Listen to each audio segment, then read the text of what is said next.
o peso da prova e a mão que sustenta. Era uma tarde de sábado, daquelas em que o sol parece mais pesado e o ar mais denso. O irmão Carlos, 38 anos, sentou-se na varanda de sua casa alugada, com as contas espalhadas sobre a mesa de madeira gaste pelo tempo. O aluguel estava atrasado há 2 meses, as despesas do supermercado acumulavam-se e o carro, essencial para seu trabalho como motorista de aplicativo, começara a dar sinais de que não aguentaria muito mais. Cada corrida rendia menos, e as despesas com manutenção só aumentavam. Senhor, até quando? Pensou, passando a mão pelo rosto cansado. Não era a primeira vez que Carlos enfrentava dificuldades. Criado em um lar humilde, ele aprenderá cedo o valor do trabalho e da economia. Mas desta vez a situação parecia sem saída. A empresa onde trabalhava como motorista fixo havia fechado as portas sem aviso, e os bicos, que arranjava mal davam para o básico. Sua esposa, Marta, uma mulher de fé inabalável, tentava animá-lo. Deus não nos abandonou, amor.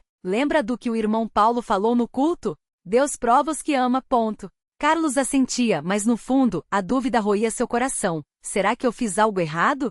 Será que Deus está me castigando? A decisão que mudou tudo. Naquela noite, enquanto Marta e as crianças já dormiam, Carlos ficou acordado, olhando para o teto. Lembrou-se das palavras do cooperador João, um homem simples, mas cheio de sabedoria. Meu irmão, quando a prova aperta, é sinal que Deus está preparando algo grande. Mas ele quer ver se a gente confia nele de verdade. Carlos suspirou. Confiar era fácil de dizer, mas difícil de viver quando a geladeira estava vazia e os credores ligavam sem parar. Foi então que tomou uma decisão. Não faltaria ao culto no domingo, não importasse o que. Mesmo sem dinheiro para a oferta, iria. Se Deus é fiel, ele vai me mostrar um caminho, pensou. No domingo de manhã, ao entrar na congregação, Carlos sentiu um alívio inexplicável. Não era que seus problemas tivessem sumido, mas havia algo naqueles hinos, naquelas orações, na presença dos irmãos que acalmava sua alma. Quando o cooperador anunciou o momento da oferta, Carlos hesitou. Tinha apenas R$ 20 no bolso, o suficiente para um tanque de gasolina, mas não para as contas. Mesmo assim, colocou o dinheiro no envelope e o depositou na urna. Senhor, o Senhor sabe da nossa necessidade, sussurrou. O envelope misterioso. Na segunda-feira, enquanto Carlos fazia uma corrida para um passageiro em um bairro distante, recebeu uma ligação de um número desconhecido. Irmão Carlos. Sim, sou eu. Aqui é o irmão Mateus da congregação. O cooperador me pediu para entregar uma coisa para você. Pode passar na minha casa hoje à tarde? Carlos, intrigado, anotou o endereço. Ao chegar, foi recebido por um homem idoso de olhos bondosos que lhe estendeu um envelope branco. Deus abençoe você, meu filho. O cooperador disse que você está passando por um aperto. Isso aqui é uma pequena ajuda dos irmãos. Carlos abriu o envelope tremendo. Dentro, havia R$ 1.200 em notas de R$ 50, o valor exato do aluguel atrasado das contas de luz e água, e ainda sobraria para um conserto básico no carro. Mas, como vocês sabiam? Perguntou, com os olhos cheios d'água. O irmão Mateus sorriu. A obra do Senhor é assim, meu filho. Ele usa quem ele quer, quando ele quer. Você tem sido fiel, e Deus vê isso. Carlos não conseguia acreditar. Não era um milagre espetacular, não houve vozes nem visões. Mas era a mão de Deus agindo através dos irmãos. Naquele momento ele entendeu, Deus não desampara os seus. A provação que veio depois da vitória. Mas a história não terminou ali. 2 semanas depois, enquanto Carlos fazia um exame de rotina, possível graças ao dinheiro que sobrou, o médico chamou para uma conversa séria. Carlos, encontramos um nódulo no seu pulmão. Precisamos fazer mais exames.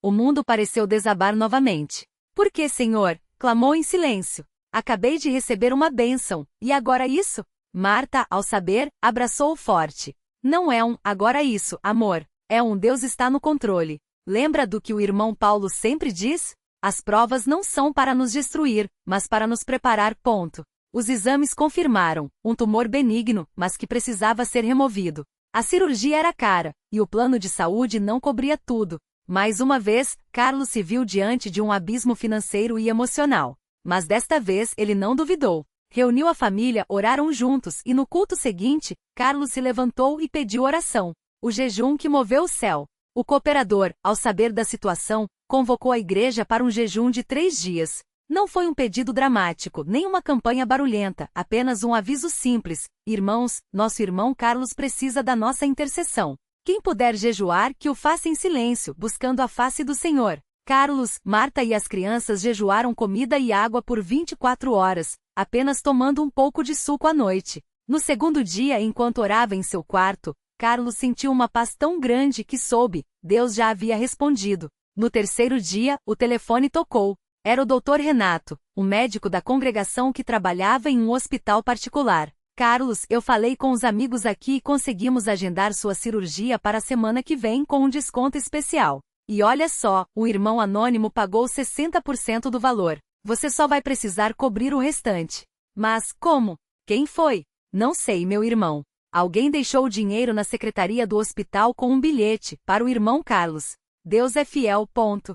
A cirurgia e a lição no silêncio. A cirurgia foi um sucesso. Quando Carlos acordou, a primeira coisa que fez foi agradar a Deus em silêncio. Não houve gritos de alegria, nem declarações públicas, apenas lágrimas de gratidão e um coração cheio de louvor. Mas a maior surpresa veio no pós-operatório. O médico, ao analisar os exames, ficou surpreso. Carlos, esse tumor. Ele estava encostado em uma artéria importante. Se tivesse crescido mais um pouco, poderia ter sido fatal. Você teve sorte. Carlos sorriu. Não foi sorte, doutor. Foi Deus.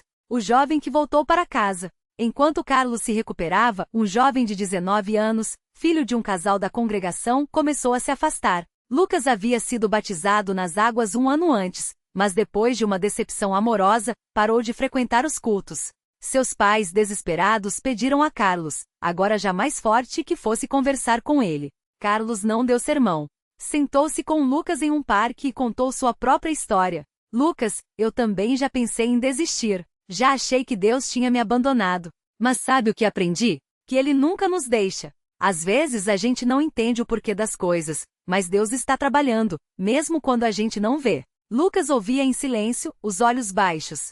E se eu não conseguir, irmão Carlos? E se eu já tiver ido longe demais? Carlos colocou a mão no ombro do jovem. Ninguém vai longe demais para Deus, meu irmão. Ele está esperando você voltar. Não é sobre o que você fez, é sobre o que Ele pode fazer em você. Naquela noite, Lucas voltou para a congregação. 2 semanas depois, ele se ajoelhou no altar, chorando, pedindo perdão e renovando seu compromisso com Deus. Hoje ele serve na equipe de jovens, ajudando outros que, como ele, pensaram em desistir. A multiplicação da bênção. Carlos não ficou só na gratidão. Ele começou a visitar outros irmãos doentes, levando palavras de ânimo. Marta iniciou um grupo de oração com as senhoras da congregação, e suas filhas passaram a ajudar na escola dominical. Um dia, o cooperador chamou Carlos para uma conversa. Irmão, nós observamos seu crescimento. Você tem sido uma bênção para muitos aqui. Gostaríamos que você começasse a ajudar na cooperação dos novos irmãos. Carlos ficou emocionado. Ele, que quase desistiu, agora seria usado para fortalecer outros. A lição que ficou. Hoje, quando alguém pergunta a Carlos como ele superou tantas provas, ele responde com um sorriso simples. Não fui eu. Foi Deus. Eu só não desisti. Quando a gente fica firme, mesmo sem ver a saída, Ele abre caminhos que a gente nem imaginava. E então, com os olhos brilhando, ele repete a frase que ouviu do irmão João e que agora faz parte de sua vida. Deus não nos promete uma vida sem provas, mas promete estar conosco em cada uma delas. E isso, meu irmão, faz toda a diferença. Um convite para você. Se você está lendo esta história e pensa, será que ainda tem jeito para mim? Saiba que tem. Deus não olha para o seu passado, não conta seus erros, Ele olha para o seu coração. Se você está disposto a confiar nele, mesmo sem ver, ele vai te surpreender. Talvez você esteja desempregado, como Carlos estava. Talvez esteja doente ou com medo do futuro. Talvez tenha errado muito e ache que não merece mais uma chance. Mas Deus não desiste de você. Ele está esperando você dar o primeiro passo, voltar para a congregação, buscar a oração, ficar firme. Lembra do envelope que Carlos recebeu? Deus tem um envelope para você também. Pode ser uma oportunidade de trabalho, uma cura, uma reconciliação, ou simplesmente a paz que você tanto busca. Mas Ele quer ver se você confia nele o suficiente para não desistir. A oração que muda tudo. Se hoje você se sente sozinho, cansado ou sem esperança, faça como Carlos fez. Não falte à congregação, mesmo que esteja com vergonha, mesmo que ache que ninguém vai notar. Deus nota. 2. Dê o pouco que tem, não importa se é dinheiro, tempo ou apenas um coração quebrantado. Deus multiplica. 3. Peça ajuda aos irmãos, não tenha vergonha. A igreja é uma família. 4. Fique firme, mesmo quando parecer que nada está mudando. Deus trabalha em silêncio. E se você ainda não entregou sua vida a Jesus, hoje pode ser o dia. Não espere tudo estar perfeito para buscar a Deus.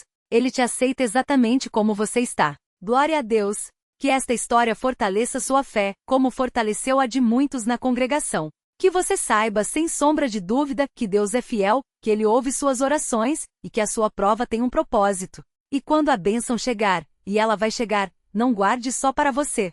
Compartilhe, abençoe outros e diga, como Carlos diz até hoje: a obra que Deus começou em mim, Ele vai terminar. E se Ele fez por mim, pode fazer por você também. Glória ao nome santo do Senhor. Amém. O caminho de volta, quando a fé encontra a realidade. Era uma tarde de sábado, daquelas em que o sol parecia pesar mais do que o habitual sobre a cidade. Carlos sentou-se no banco de praça em frente à congregação, olhando para o prédio simples, mas que para ele representava um farol em meio à tempestade. As mãos tremiam levemente enquanto apertava o envelope entre os dedos, o mesmo envelope que semanas antes havia sido deixado anonimamente em sua caixa de correio com o valor exato do aluguel atrasado. Não havia bilhete, não havia assinatura, apenas um versículo escrito à mão: lança o teu cuidado sobre o Senhor, e Ele te susterá. Salmo 55, 22. Ele não sabia quem havia colocado aquele dinheiro ali, mas uma coisa era certa, não era coincidência. Era Deus falando. Era Deus agindo. E naquela tarde Carlos decidiu que não ia mais ignorar o primeiro passo, voltando para casa. Entrar na congregação depois de meses afastado não foi fácil. O peso da vergonha apertava seu peito como uma mão invisível. O que vão pensar de mim? Vão me julgar? Vão lembrar das vezes que faltei, que desanimei? Os pensamentos martelavam sua mente enquanto subia os degraus do templo. Mas então, como um sopro de alívio, ele se lembrou das palavras do irmão João, um dos cooperadores mais antigos: aqui não é lugar de julgamento, filho. É lugar de perdão. E foi exatamente isso que encontrou. Assim que cruzou a porta, o irmão Mateus, que sempre ficava na recepção, olhou para ele com um sorriso sincero e apenas disse: bom ver você de volta, Carlos. O Senhor te abençoe. Nenhuma pergunta, nenhum sermão, apenas acolhimento. Aquilo quebrou algo dentro dele. Lágrimas vieram sem aviso e Carlos, envergonhado, tentou se controlar, mas o irmão Mateus apenas colocou a mão em seu ombro e disse: deixa sair, irmão. Deus sabe o que você passou. Naquele momento, Carlos entendeu. A igreja não era um lugar para perfeitos, mas para os que precisavam de Deus. A oferta que quebrou o coração de Deus. No domingo seguinte, Carlos estava lá novamente. Desta vez, determinado a não apenas receber, mas também dar. No entanto, sua situação financeira ainda era apertada. Ele tinha apenas R$ 20 no bolso, dinheiro que, na verdade, deveria ser para a passagem de ônibus da semana. Mas algo dentro dele dizia: dá, confia. Quando a cesta de ofertas passou, ele hesitou por um segundo, mas então colocou aquelas 2 notas amassadas dentro dela. Não foi um gesto grandioso aos olhos dos homens, mas foi tudo o que ele tinha. E Deus viu. Naquela mesma semana, Carlos recebeu uma ligação de um antigo colega de trabalho, oferecendo-lhe um serviço temporário como auxiliar de pedreiro. Não era o emprego dos sonhos, mas era uma porta se abrindo. E o salário? Exatamente o suficiente para quitar as dívidas mais urgentes e ainda sobrar um pouco. Deus não precisa de muito para fazer muito, pensou Carlos, lembrando-se das palavras do irmão que pregara no culto. O que importa não é o tamanho da oferta, mas o tamanho da fé por trás dela. A provação que veio para fortalecer. Mas a jornada de Carlos não foi um mar de rosas. Pouco depois de começar o novo trabalho, ele recebeu um diagnóstico que abalou sua fé novamente. Um nódulo na tireoide, que precisaria de acompanhamento médico. O médico foi claro: não é nada grave por enquanto, mas precisa de exames, talvez, uma cirurgia no futuro. A notícia o deixou paralisado. De novo, Senhor, eu mal estou me reerguendo. E agora isso? Ele se sentiu como Jó, testado além do que achava que poderia suportar. Mas desta vez, em vez de se afastar, ele correu para Deus. Todas as noites depois do trabalho, Carlos ia à congregação, mesmo que fosse só para sentar nos fundos e orar em silêncio. Os irmãos oravam por ele, impunham as mãos, e ele sentia uma paz que não vinha das circunstâncias, mas de algo maior. Um dia a irmã Maria, uma senhora de cabelos brancos e fé inabalável, aproximou-se dele após o culto e disse: Filho, Deus não tira a prova antes da hora, mas Ele promete estar com você nela. E sabe de uma coisa? Às vezes, a cura não vem do jeito que a gente espera, mas ela vem. Carlos não sabia como, mas aquelas palavras o seguraram. O jejum que mudou tudo. Foi então que a congregação anunciou um período de jejum e oração, 3 dias buscando a Deus de maneira especial. Carlos decidiu participar, mesmo com o corpo fraco e a mente cansada. No segundo dia, enquanto jejuava e orava no quarto, ele sentiu algo diferente. Não foi uma voz audível, não foi uma visão, mas uma certeza profunda: você não está sozinho.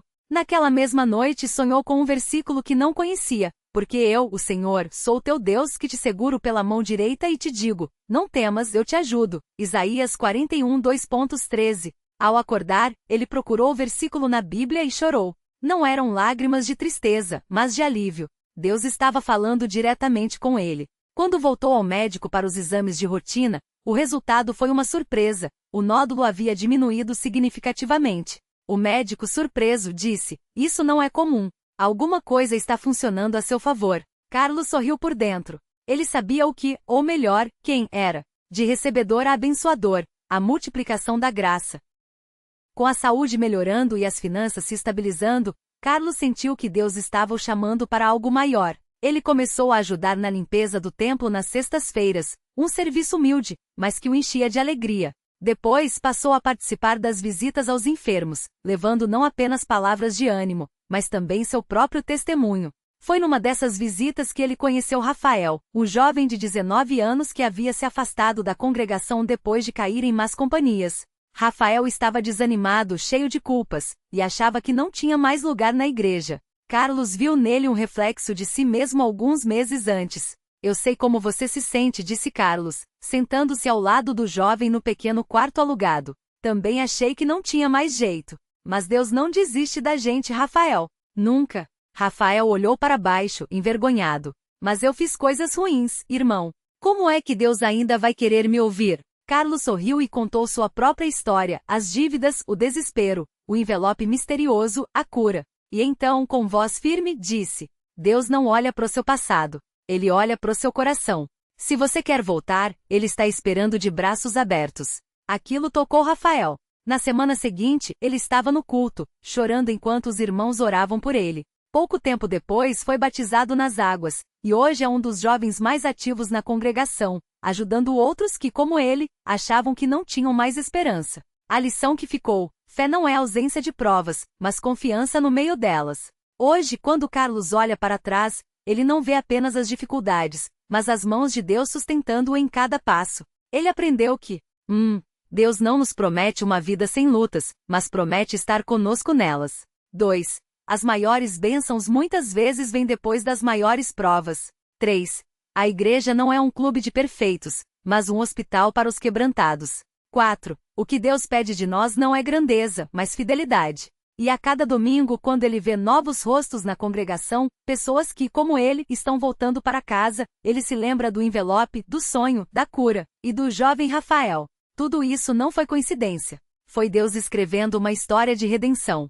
Um convite para você. Se você está lendo isso hoje e se sente como Carlos naquela praça, cansado, com medo, achando que já errou demais, Deus está te chamando de volta. Não importa o que você fez.